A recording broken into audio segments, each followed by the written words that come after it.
আসসালামু আলাইকুম এভরিওয়ান। আশা করি সবাই ভালো আছেন। আমিও ভালো আছি আলহামদুলিল্লাহ আপনাদের দোয়ায়। তো আজকে আপনাদের জন্য আরেকটি ইউনিক রেসিপি নিয়ে হাজির হলাম আমি। দেখতেই পাচ্ছেন এগুলা কি বলেন তো, ওগুলা কি? হ্যাঁ, দেখতেই পাচ্ছেন এটা হচ্ছে গরুর ভুঁড়ি বা বট, যে যেই নামে চিনেন। তো আমি আজকে এটাকে আমরা ভুঁড়ি বলি বা বটও বলে অনেকে। তো এই জন্য আমরা একটা ফ্রাই প্যান বসিয়ে দিলাম। ফ্রাই প্যানের মধ্যে দিয়ে দিলাম তেলের মধ্যে দিয়ে দিলাম 2 কাপ পেঁয়াজ কুচি, তেজপাতা, দারচিনি, এলাচ সব কিছু দিয়ে ভালো করে বা ভেজে নেব পেঁয়াজগুলো। তো পেঁয়াজগুলো ভেজে তার মধ্যে দিয়ে দিব আদা রসুনের বাটা। তো আমি সবসময় যে পেস্ট বানিয়ে নিব মশলার, হলুদ, মরিচ, ধনিয়া, লবণ, গরম মশলার ফাঁকি সব কিছু একসাথে 2 চামচ মরিচ দিয়েছি, 1 চামচ হলুদ দিয়েছি, 1 চামচ ধনিয়ার ফাঁকি, 1 চামচ জিরার ফাঁকি, 1 চামচ গরম মশলার ফাঁকি সব কিছু একসাথে দিয়ে ভালো করে পেস্ট করে নেব। কারণ এভাবে পেস্ট করে যদি আপনারা মশলাটা ইউজ করেন যে কোনো মাংসের মধ্যে, মাংসটা কিন্তু অনেক সুন্দর হবে কালারটা এবং খেতেও ভালো লাগবে। এই যে এই পর্যায়ে দিয়ে দিলাম আদা রসুন বাটা দিয়ে পেঁয়াজটা ভালো করে ভেজে নিচ্ছি। নিয়ে তার মধ্যে দিয়ে দিব মশলার পেস্টটা দিয়ে ভালো করে কষাতে হবে। যে কোনো মাংস বা যে কোনো তরকারি কষানোটা যত ভালো হবে আপনার মাংস বা তরকারির টেস্ট তত ভালো লাগবে। আর এই যে বাটিটা ধুয়ে একটু পানি দিয়ে দিলাম, তো দিয়ে ভালো করে কষিয়ে নিচ্ছি। এটা কষতে কষতে আমি এদিকে আরেকটা হাঁড়িতে আমি একটু খাসির মাংস রান্না করব। তো এটা কষতে থাকুক, যতক্ষণ না পর্যন্ত কষতে থাকছে এতক্ষণ আমি অন্যটা করে আসছি। এই যে আমি খাসির মাংসটা নিয়েছি ভালো করে ধুয়ে পরিষ্কার করে। খাসির মাংসটার মধ্যে অনেক তেল রয়েছে, যার জন্য আমি তেলটা কমাই দেবো। তো দিয়ে দিলাম একটা পাত্রের মধ্যে খাসির মাংস, তার মধ্যে তেজপাতা, দারচিনি, এলাচ, পেঁয়াজ কুচি, আদা রসুন পেস্ট, হলুদ, মরিচ, ধনিয়ার ফাঁকি, গরম মশলার ফাঁকি, জিরার ফাঁকি সব কিছু দিয়ে আমি আজকে মাখায় টাকায় মাংসটা রান্না করব।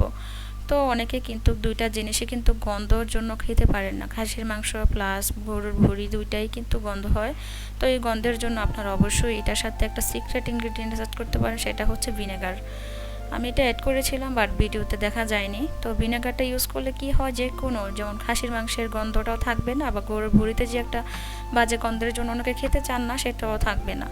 তো ওইদিকে আমার মশলাটা কিন্তু ভালো করে কষানো হয়ে গেছিলো গরুর বটের জন্য। তো এই বটের বটগুলো দিয়ে তারপর ঢেকে দিয়েছি। আর এদিকে ভারী মাংসটাও হচ্ছে। আর গরুর বটটা কিন্তু একটু সময় নিয়ে মিডিয়াম টু লো হিটে রান্না করতে হবে, কারণ এটা যত সময় নিয়ে রান্না করবেন তত সফট হবে আর খেতে ভালো লাগবে। তো এই যে আমার গরুর বটটা হচ্ছে রান্না।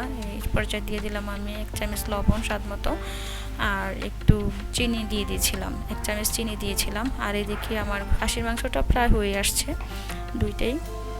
এই যে লবণটা স্বাদ মতো দিয়ে দিলাম। আর নামানোর আগ মুহূর্তে 1 চামচ জিরার ফাঁকি দিয়ে দিলাম। জিরার ফাঁকিটা মানে টালা ভাজা জিরার ফাঁকিটা দিলে একটু গন্ধ ভালো লাগে। আর দিয়ে দিলাম একটু রাঁধুনি মাংসের মশলা দিয়ে একটু শুকাই নেব। তো এটা হতে থাকুক। আর ওইদিকে আমার বটটাও প্রায় হয়ে আসছে। দেখেন এটাকে বলা হয় গরুর বটের কালো বোনা, কারণ এটা আপনি আস্তে আস্তে ধনিয়ার কুচিও দিয়ে দিলাম। ধনিয়া পাতা কুচিটা দিলে গন্ধটা আরও বেশি ভালো লাগে খেতে।